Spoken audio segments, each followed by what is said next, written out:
Hello students, I am Abhishek. In this video, I am going to discuss with you the quant section of CAT 2019 paper, slot 1. Fine. So let's start with first question. So first question was, in a class 60% of the students are girls and the rest are boys. ठीक है, एक बार हम यहीं तक पढ़ते हैं. So let us assume that there are total 100x students in the class. तो girls कितनी हो गई 60x, 60% आर गर्ल्स ना, तो 60x गर्ल्स हो गई एंड बॉयज कितने हो गए, रिमेनिंग 40x बॉयज होंगे. फाइन, आगे बढ़ते हैं. There are 30 more girls than boys, sorry, there are 30 more girls than boys. तो यहाँ पे जो डिफरेंस है दैट इज इक्वल टू 30. यहाँ से तुमको x की वैल्यू मिल गई, तो 20x इज 30 और x comes out to be 1.5. तो टोटल स्टूडेंट्स कितने हो गए 100x मतलब 100 into 1.5 which is equal to 150. Fine. तो अब गर्ल्स कितनी हो गई 60x, तो girls 60x is 60 into 1.5 is 90 girls were there and remaining boys होंगे, तो remaining 60 boys होंगे. If 68% of the students including 30 boys pass the examination. अच्छा, टोटल कितने स्टूडेंट्स ने पास किया एग्जामिनेशन 68%. उसमें से बॉयज कितने हैं, बॉयज 30 हैं, तो गर्ल्स भी होंगी कुछ. लेट अस अज्यूम कि x गर्ल्स ने पास किया है, तो टोटल पास कितनों ने कर लिया x प्लस 30 ने. ठीक है, और इसका परसेंटेज कैलकुलेट करेंगे तो किससे करेंगे, टोटल स्टूडेंट 150 थे इनटू 100 करेंगे परसेंटेज कैलकुलेट करने के लिए. This must be equal to how much, 68% given है क्वेश्चन में. Fine, this is 2 3 and this is 34. So x from here comes out to be 72. So how many girls passed the examination? 72. Now question में क्या पूछा गया है, the percentage of girls who do not pass. This is fine. So moving to next question. Question number second.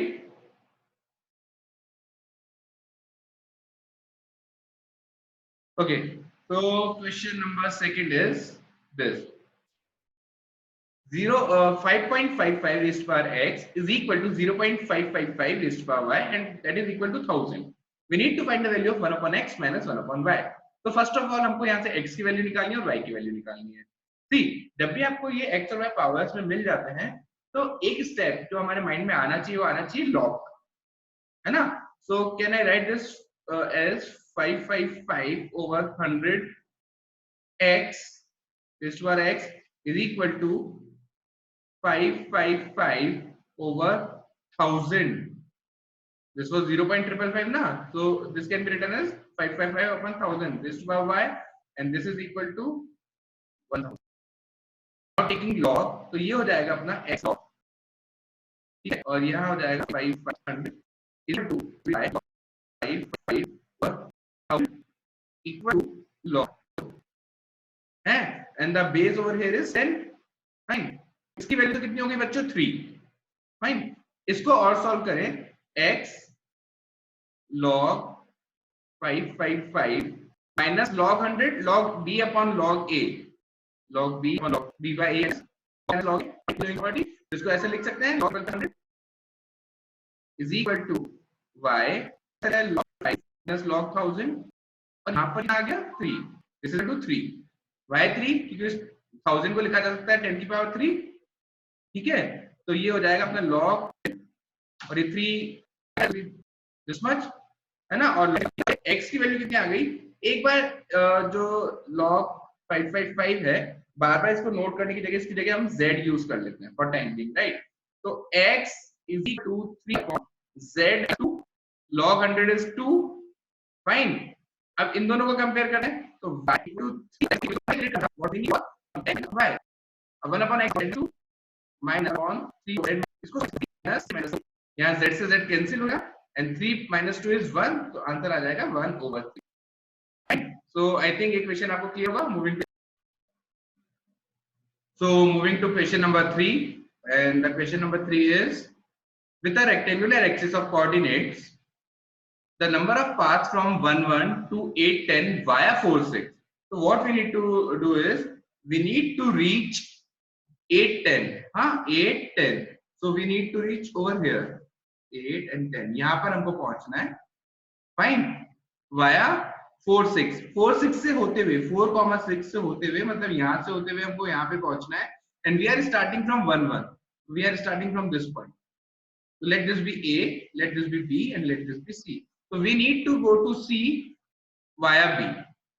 हमको B पे होते हुए C पर जाना है. अच्छा देखो, A के कोऑर्डिनेट्स are 1 1, B के कोऑर्डिनेट्स are 4 6, and C के कोऑर्डिनेट्स are 8 10. अब कितने वे से जा सकते हैं?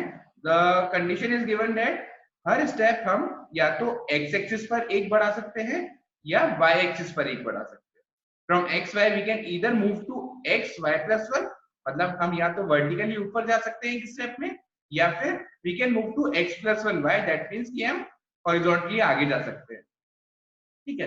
अच्छा एक बात बताइए बच्चों, मेरे को यहां से x की बात कर रहा हूं, x कोऑर्डिनेट की, 1 से 4 तक जाने के लिए I need to move 3 horizontal steps, and from 1 to 6 I need to take 5 vertical steps. इनका ऑर्डर कुछ भी हो, मैं पहले हॉरिजॉन्टल ले रहा हूं फिर वर्टिकल ले रहा हूं, या फिर पहले मैंने 5 वर्टिकल ले लिए then I am going to take 3 horizontal, या फिर मैंने पहले 2 वर्टिकल लिए हैं देन 2 हॉरिजॉन्टल लिए हैं then 3 vertical then 1 horizontal. No matter what मैं किस तरह से स्टेप्स ले रहा हूं, मेरे को ओवरऑल ये स्टेप्स कंप्लीट करने हैं. तो इसको क्या हम पीएनसी के क्वेश्चन से जोड़ सकते हैं? Can I say that I need to arrange 3h and 5 v's, all the h are identicals, all the v's are identical. तो बेसिकली 8 ऑब्जेक्ट को अरेंज करने के कितने वेज होते हैं? 8 फैक्टोरियल. बट देन ये आइडेंटिकल है तो divide by 3 factorial, and these 5 are identical तो डिवाइड बाय 5 फैक्टोरियल. है ना? अब B से C तक जब हमें जाना है तो we need to cover 4 horizontal steps and 4 vertical steps. Fine. So total is again 8 factorial से अरेंज हो सकता है, बट देन ये आइडेंटिटी सिमिलर है तो we need to divide by 4 factorial 4 factorial. Overall हमारा आंसर ये हो जाएगा. Fine. So on solving this, you will get 56, and on solving this, you will get I think 70. So your final answer would be 3920. So there are 3,920 ways of reaching C from A. Fine. Moving to next question, question number 4.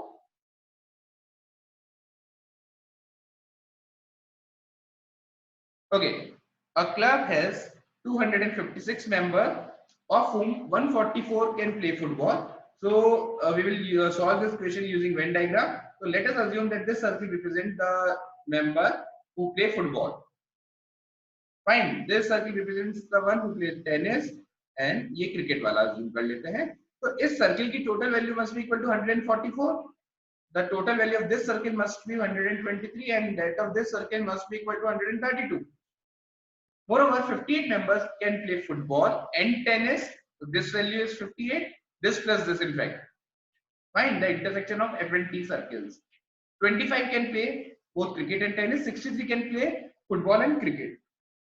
If each and every member can play at least one game, then the number of members who can play only tennis is. अच्छा, total हमको कितना दे रखा है? Total is given as 256.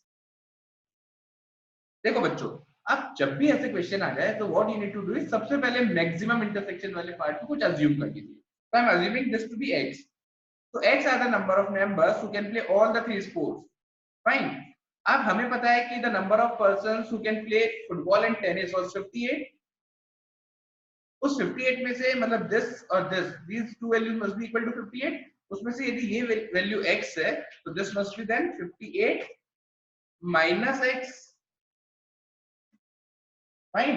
अब उसी तरह से 25 can play tennis circle की वैल्यू मिला के 25 होना चाहिए था इनका इंटरसेक्शन. उसमें से यहाँ पर x है, this must be equal to 25. Very similarly यहाँ पर जो वैल्यू आनी चाहिए वो 66 होना. अब इन टोटल 144 थे, तो L पूरे F वाले सर्कल की वैल्यू 144 थी. 144 में से जब हम इन तीनों वैल्यूज को तो वैसे ही काउंट कर चुके हैं तो इनको सब्ट्रैक्ट करेंगे. तो जब मैं 144 में से इस वैल्यू और इस वैल्यू को करूंगा तो आई एम पूरे जो टेनिस वाले सर्कल की वैल्यू है that must be equal to 123. 123 में से इन तीनों वैल्यूज को हटाना पड़ेगा. इनको पहले ही हम काउंट कर चुके हैं, तो जब इनको हटाएंगे तो इधर आएगा 40 प्लस x. सिमिलरली क्रिकेट वाले सर्कल की value must be equal to 132. उसमें से इन तीन वैल्यूज को हटाना पड़ेगा, तो यहाँ पर आना चाहिए आपका 44 प्लस. नाउ टोटल कितने मेंबर्स है? 256 was the total number of members. So all these values, the sum of all these values must be equal to 256. Fine, तो इन सबका मैं सम करता हूं एक बार, तो 23 x पहले इंटरसेक्शन लिख रहे थे 58 प्लस 66 25 प्लस x, तीनों इन सब एंड में कितना 56। अब जब आप इसको सॉल्व करेंगे तो यू विल गेट x, ठीक है, बहुत इजी इक्वेशन है, इसको सॉल्व करना है केवल, तो x की वैल्यू आपको कितनी मिल जाएगी 3। Now what we need to find is the number of members who can play only tennis. Only tennis matlab we need to find this, and this way 40 plus 40 is the second option. So I hope this is clear. बहुत easy question था set theory पे based. Moving to next question, question number 5. In a circle of radius 11 centimeter, CD is the diameter. So let this be CD. Fine. And AB, अच्छा, radius is 11. So this CD, the length of centimeter. AB is a chord of length 20.5. तो मैं एक length बना देता हूँ, AB randomly अपन ले लेते हैं, तो ये लीजिए मैंने इस सेंटर से पास नहीं हो रही है, अज्यूम करा है हमने, सेंटर से पास हो जाएगा, ये सेंटर हो, ये AB यहाँ से पास हो रही है, so let this point and this point be length of AB. Fine. If AB and CD intersect at a point E inside the circle and the length of CE, एक काम करते हैं, इन पॉइंट को इंटरचेंज कर देते हैं, थोड़ा relatable लगेगा. Fine.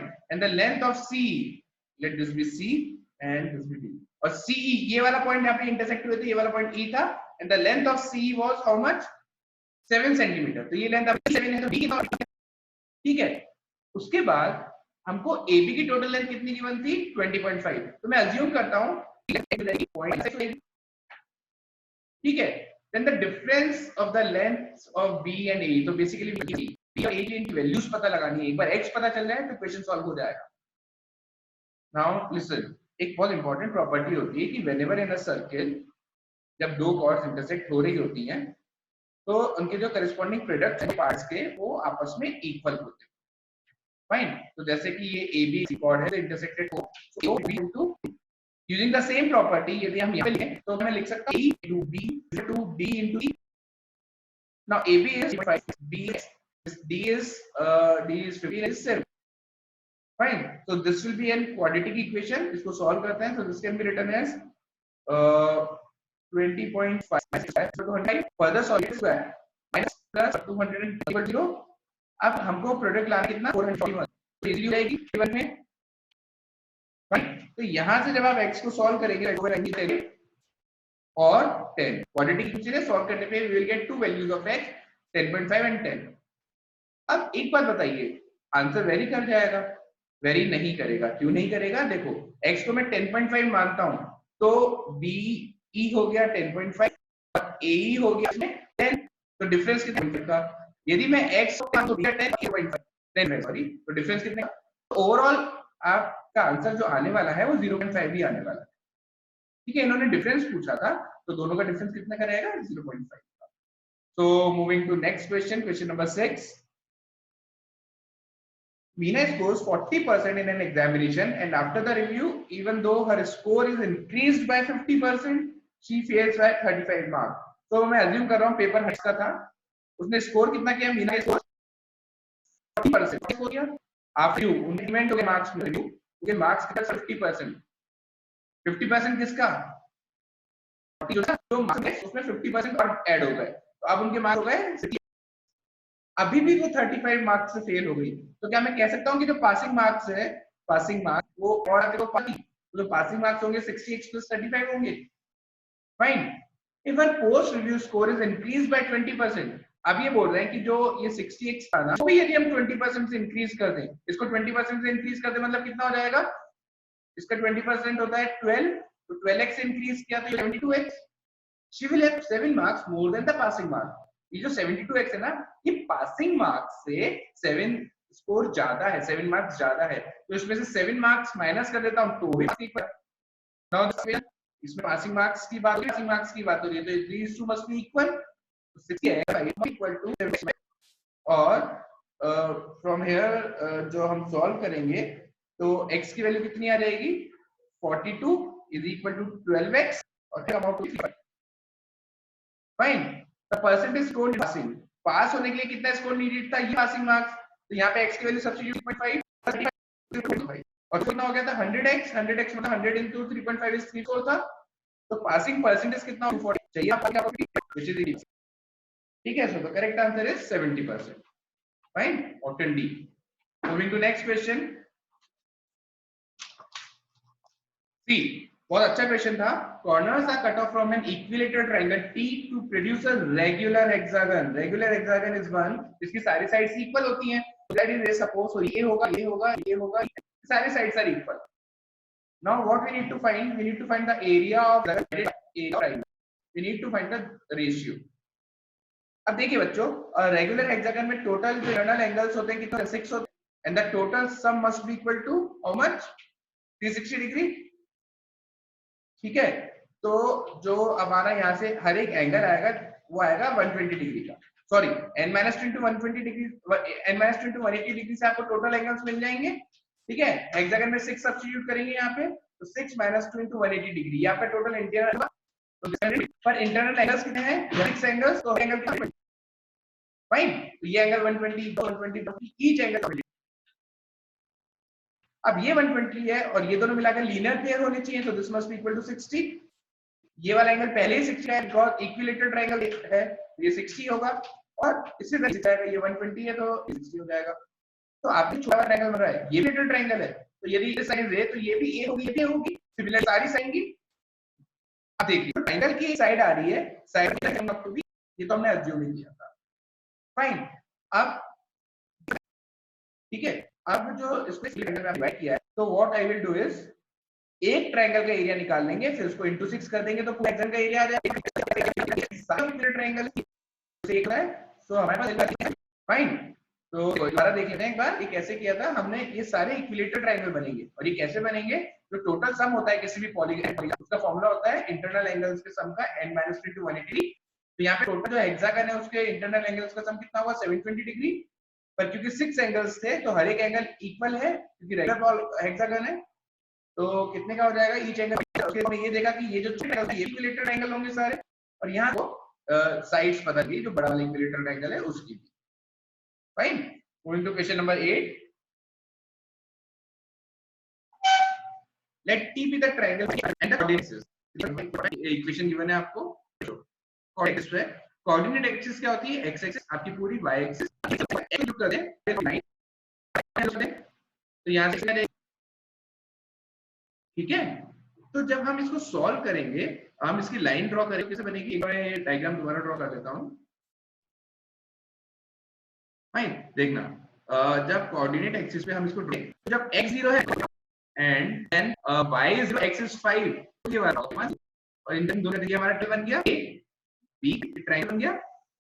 Let the circum circle of t have the radius of length l। अब इसका सर्कम सर्कल, अब देखो बच्चों इसका सर्कम सर्कल क्या होगा? जो a b और c से, ठीक है, वही इसका सर्कम सर्कल होगा।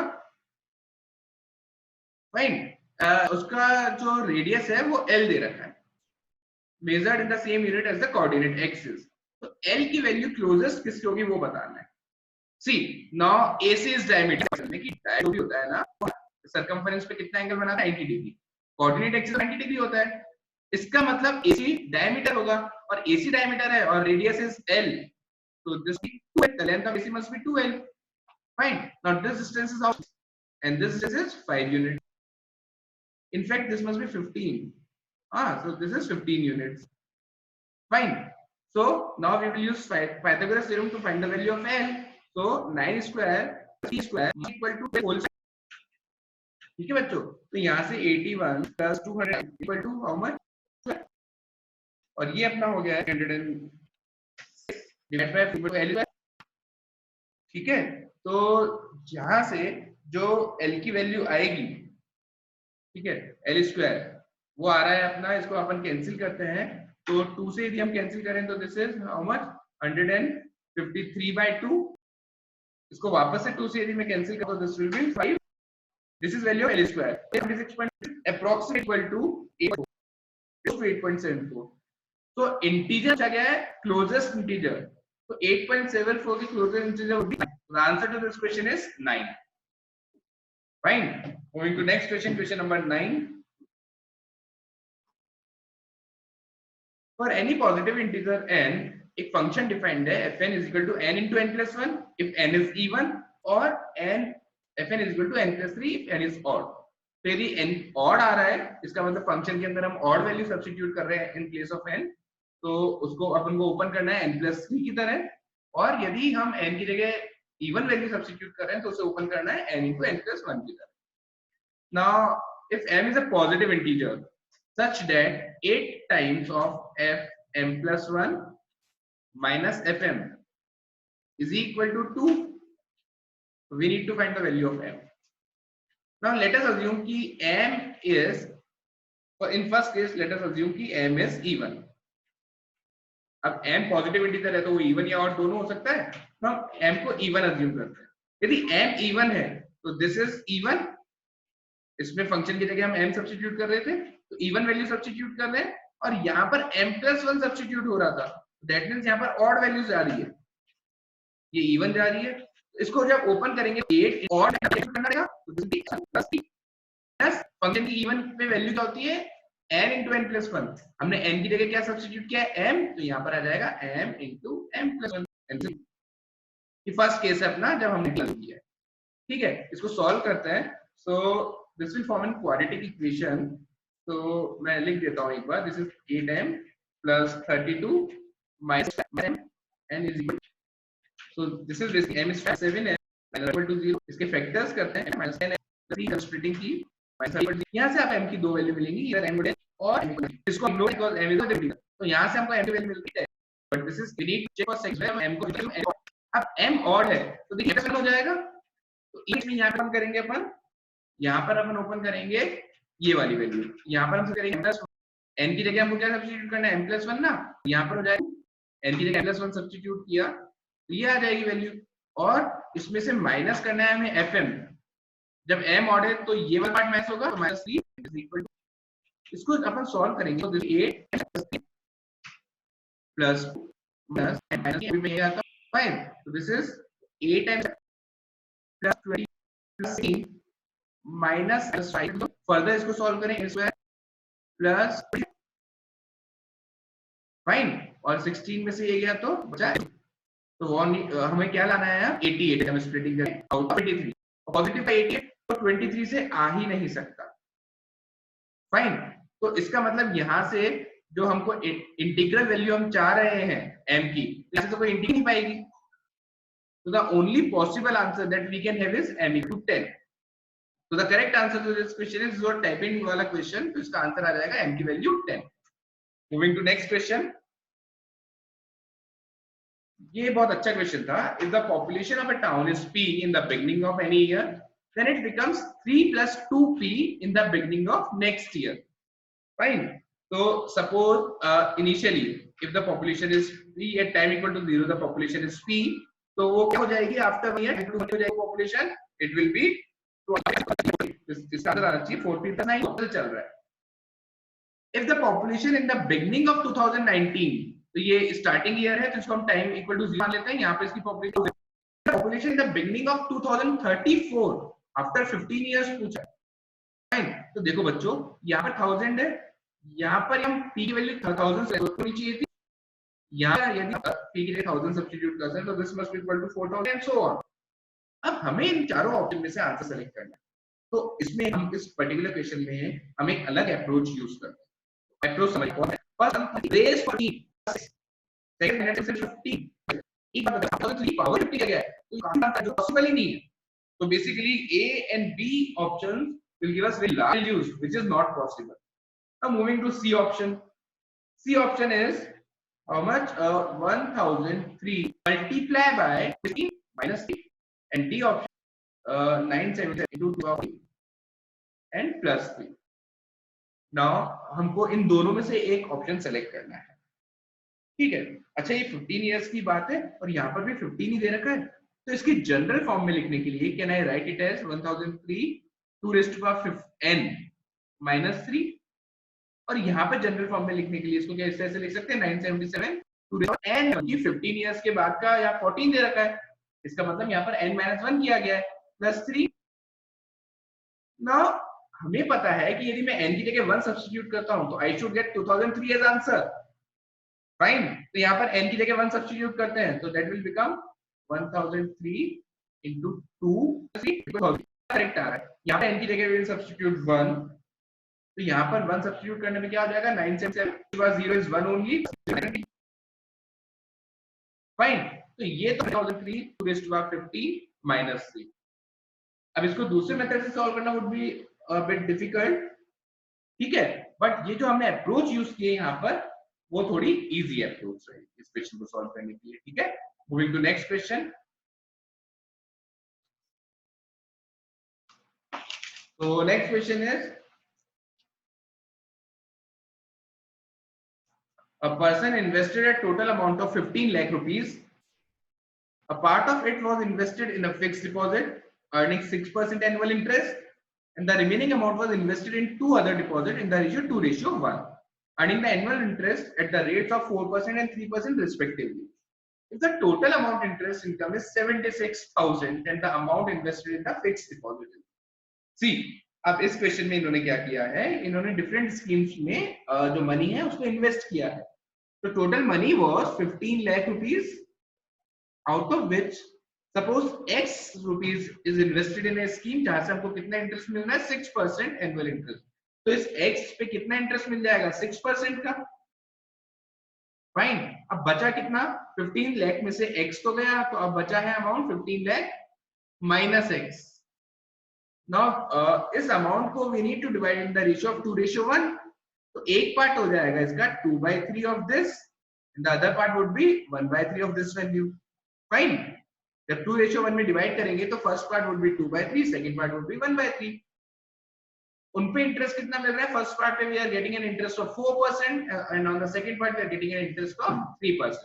तो जो फर्स्ट पार्ट था that is 2/3 of this particular value 15 lakh minus x, इस पे इंटरेस्ट मिला है 4% का, तो this is the value of interest gain. और जो रिमेनिंग था 1/3 इंटरेस्ट 3% का, तो जो भी है this is earn interest and if the total annual interest is 76,000 rupees must be 6,000। हमने क्या किया है, मैं दोबारा रिपीट करता हूँ, 15 लाख में से कुछ पार्ट था जो उन्होंने अलग कर दिया था, उसको 6% रेट ऑफ इंटरेस्ट पे उन्होंने इन्वेस्ट किया, तो x था जिसको 6% पे इन्वेस्ट किया गया। तो रिमेनिंग पार्ट था, this is remaining part, he divided the remaining part in two parts in the ratio 2:1। तो एक पार्ट हो जाएगा आपका 2/3, दूसरा पार्ट हो जाएगा 1/3। जो फर्स्ट वाला पार्ट था उस पे उनको इंटरेस्ट मिला है 4% का, और जो नेक्स्ट वाला पार्ट था उस पे उनको इंटरेस्ट मिला है 3% का। तो ये टोटल इंटरेस्ट हो गया, और टोटल इंटरेस्ट उन्होंने दे रखा है कि that is equal to 76,000, fine. तो what we need to do is we simply need to solve this equation and we get our answer. अब इस इक्वेशन को सॉल्व कैसे करना है, ये बहुत बड़ी वैल्यू हो रही है, तो let us assume this to be y, बार बार लिखना ना पड़े हमें, तो इसको y अज्यूम कर लेते हैं। तो दिस इज बेसिकली 6x है ना over 100 2/3 4/100 plus this is 100 of 300, तो दिस 3 से 3 कैंसिल करें, तो this is simply y 100 equal to 76, fine. अब जब इसको आप सॉल्व करेंगे substituting the value of y as 15 lakh minus x, so you will get the value of x to be 90,000, fine. वैसे डिफिकल्ट नहीं है, जैसे मैं एक और स्टेप आपको लिख के दिखा देता हूं इसके आगे। जब मैं 100 को उधर मल्टीप्लाई कर देते हैं अपन दिस विल 700, फाइन। और ये 8/3 प्लस y कितना हो जाएगा, दिस विल बी 11 of 1 और 11x, ठीक है।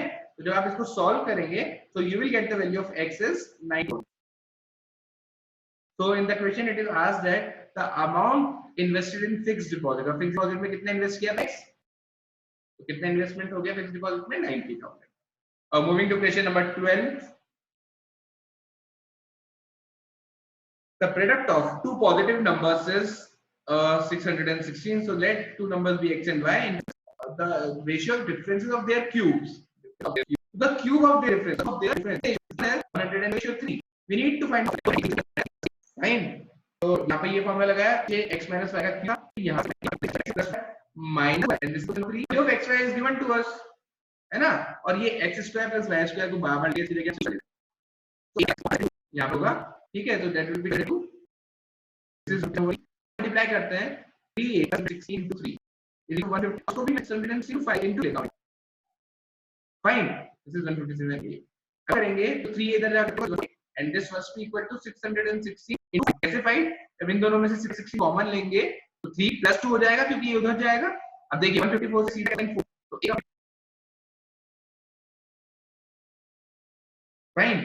I think I have taken somewhere ये 157 हो जाएगा, नहीं 154 हो जाएगा। Fine, this is 616 into how much 157 ए था यहाँ पे, एंड यहाँ पर थोड़ी सी मिस्टेक हो गई है। मैं यहाँ से दोबारा से सॉल्व करता हूँ, दोबारा से कर दिया, उसको 150 से मल्टीप्लाई करना वो मैंने नहीं किया। ठीक है, तो मैं रिपीट कर रहा हूँ। यहाँ से होगा, देखो ये प्लस 3 से सॉल्व करिएगा, यहाँ पर होगा 8 और वैसे मैंने किया प्रीवियसली इनटू ये था 2a इसको मैं 2 ऐसा करने का लॉजिक क्या है अभी देखते हैं। ये 3 इधर आके सब्ट्रैक्ट होगा तो दिस विल बी 150 और यहाँ पर कितना हो जाएगा 660 है, और जब ये वैल्यू उधर जाएगी ये हो जाएगी हाउ मच 616 तो है ही, ये हो जाएगा अपना 13।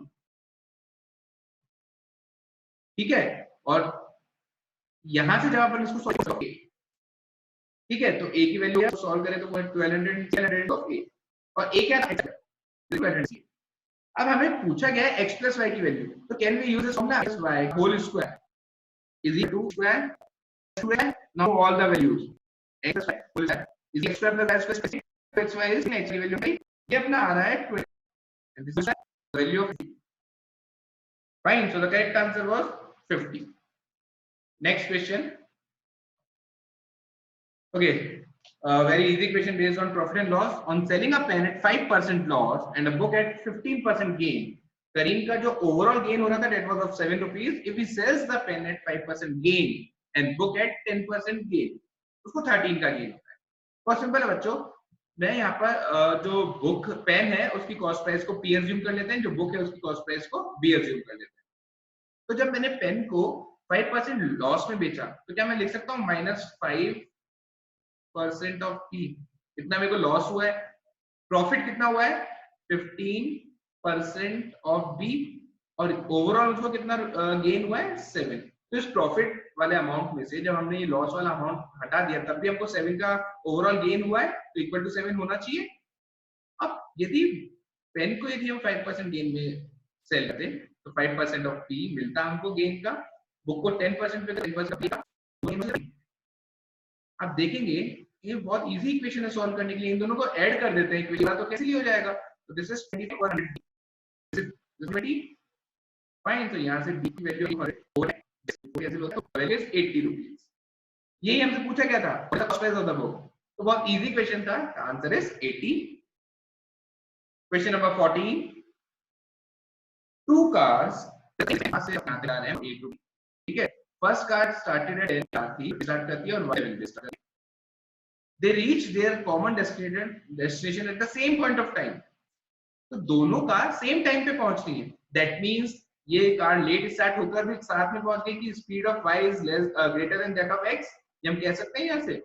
If the first car traveled for at least 6 hours, ठीक है, तो फर्स्ट कार ने एटलीस्ट 6 hours तक किया है। Highest possible value of percentage by which speed of second car would exceed the first car.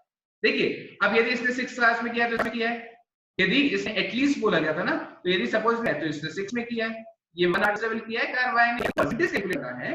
तो देखिए तो हाईएस्ट परसेंटेज यहां पे 1 का डिफरेंस है ओवर 5, यहां पे 1 का डिफरेंस है ओवर 6, यहां पे 1 का डिफरेंस है ओवर 7, फाइन। तो हमें ये वाला केस कंसीडर करना चाहिए। Highest possible value of percentage by which the speed of the second car would exceed the first car। देखिए कार है कार y, इनका टाइम यदि हम 6 तो स्पीड का रेशियो हो जाएगा, टाइम इज इनवर्स प्रोपोर्शनल कह सकते हैं। तो if I assume the speed of car x to be 5 km/h, then the speed of car y is 6 km/h। कितना ज्यादा है 1। अब ये आई होप समझ आ गया होगा क्योंकि हमने 6 और 5 ही क्यों ली है, क्योंकि हम और बड़ी वैल्यू लेते हैं ना। जैसे फॉर एग्जांपल मैं यहाँ पर ले लेता जो रेशियो दे रखा है टाइम y का वो 7, स्पीड की वैल्यू कितनी आती है 6 इनवर्सली प्रोपोर्शनल, तो स्पीड का डिफरेंस कितने का होता है 1 का, और बेस वैल्यू कितनी देते हैं 6। तो ये जो परसेंटेज क्या चाहिए था, इस परसेंटेज से मैक्सिमम वैल्यू बतानी थी, ठीक है। तो मैक्सिमम वैल्यू बतानी है तो टाइम को मिनिमम रखना था, that's why we have taken 6 hours. Fine, moving to next question. Question number 15. At their usual efficiency levels, A and B together can finish a task in 12 days. तो ए और B मिलकर एक काम को 12 days में खत्म कर लेते हैं. If A had worked half as efficiently as she usually does, and B had worked thrice as efficiently as he usually does, the task would have completed in 9 days. यदि A जितनी efficiency से काम करते हैं उससे half efficiency से काम करते और B थ्राइस एफिशिएंसी से काम करते तो 9 डेज ही लगते. Now let us assume कि total work was 36 units, LCM of 12 and 9. ठीक है, इसका LCM तो 36 यूनिट का वर्क ए और बी मिलके 12 डेज में कर रहे थे. तो क्या मैं कह सकता हूं कि per day work done by A and B together was 3 units. Similarly if must be now these are the efficiencies. अब हम डायरेक्ट कैलकुलेशन कर सकते हैं. फिगर क्या है? ए प्लस बी मिलता है 4 यूनिट्स. फाइन. अब दीस आर टू इक्वेशन, इनको सॉल्व करें तो हमको ए और बी की वैल्यू मिल जाएगी. इसको सॉल्व करते हैं एक बार. इस इक्वेशन को लिख सकता हूं मैं a plus 6b is equal to first equation 3 plus b equal to 3. दोनों को सेट करें. b का अपना यूनिट काम कर रहा था 1 और 2 मिलकर कर रहे थे. It means a 2 यूनिट होते. And the question it is asked that how many days would A take to finish the task if she works alone? Total work था per day कितने से जाएंगे? 18 days. Correct answer is 18. Fine. Moving to next question. Number 16. If A1, A2, A3 and so on till AN is equal to 3, 2 raised bracket में 2 raised by n plus 1 minus 2 and A11. We need to find the value of 11th term. Fine. अच्छा देखिए बच्चों, इसके लिए एक बहुत simple सा concept use करने वाले हैं हम. ये बेसिकली आपको सम ऑफ n टर्म्स दे रखा है. इस सम ऑफ n टर्म्स की वैल्यू है आपकी 3 by 2 by n plus 1 minus 2. तो टेल मी वन थिंग. यदि हमको ये निकालना है, ठीक है, एक बार इसको समझ पहले A1 A2 ये मैं S11 टर्म्स से यदि मैं सम ऑफ में से ये डिवाइड कर देते हैं क्या बचेगा? And that is what we need to find out. A11 की वैल्यू को बताइए. सम 11 की वैल्यू यहां पे n की जगह 11 सब्स्टिट्यूट करें. That will be equal to 2 power 11 12 subtract करते हैं 2 पावर -2. फाइन. 3 को कॉमन ले लेते हैं हम. 2 raised to 12 minus 2 raised to 11. This will get cancelled out. यहां पर हमारा अब तो भी से तो ब्रैकेट बचेगा 1 which is 1 only. तो आएगा 6. Those type in वाला तो correct answer is 6144. Okay, so moving to question number 17 now. ये अच्छा क्वेश्चन था. The number of real roots of the equation 2 cos x into x plus 1 is equal to power x. इसके real equation roots कितने होंगे? That we need to find out. अच्छा, we know that the value of theta कुछ भी हो theta the obviously -1 minus 1 से छोटी नहीं हो सकती और 1 से बड़ी नहीं हो सकती. यदि मैं यहाँ पे 2 से मल्टीप्लाई कर देता हूँ x यहाँ पे मल्टीप्लाई बेसिकली गिवन है मैक्सिमम वैल्यू कैन बी 2 और ये एक्सप्रेशन गिवन है. इसकी एट x इज 0. इसके अलावा x इक्वल टू 0 हम x की कोई भी वैल्यू सब्स्टिट्यूट करेंगे तो ये वैल्यू बड़ी आती रहेगी, 2 से बड़ी आती रहेगी. ये पॉसिबल ही नहीं है. 2 से बड़ा तो ये हो ही नहीं सकता बिकॉज ये जो वैल्यू रखी हमने देखा इसकी मैक्सिमम वैल्यू इज 2 ओनली. तो इसकी भी वैल्यू है वो 2 या 2 से कम ही होनी चाहिए. whereas the minimum value of this expression is 2. that means एक ही केस पॉसिबल है जब ये भी 2 हो और ये भी 2 हो, तभी ये दोनों इक्वल हो सकते हैं. and that too at x is equal to 0. x equal to 0 पे इसकी वैल्यू देखते हैं 2 raised to power 0 plus 1 is. इसकी वैल्यू देखते हैं 2 cos 0. now cos 0 is 1 तो 2 1 is 2. the only possible case जहां पर ये वैल्यूज दोनों इक्वल हो सकता है. LHS equal to RHS हो सकता है. so the correct answer is only one possibility is there. fine. so this part में I will cover to question number 17 only. So thank you so much for watching the video. In case you have any doubt, so you can get back to us. You can visit our website. Fine. और आप हमारा Facebook page है वहाँ पे भी post कर सकते हैं. ठीक है. Thank you so much for watching the video.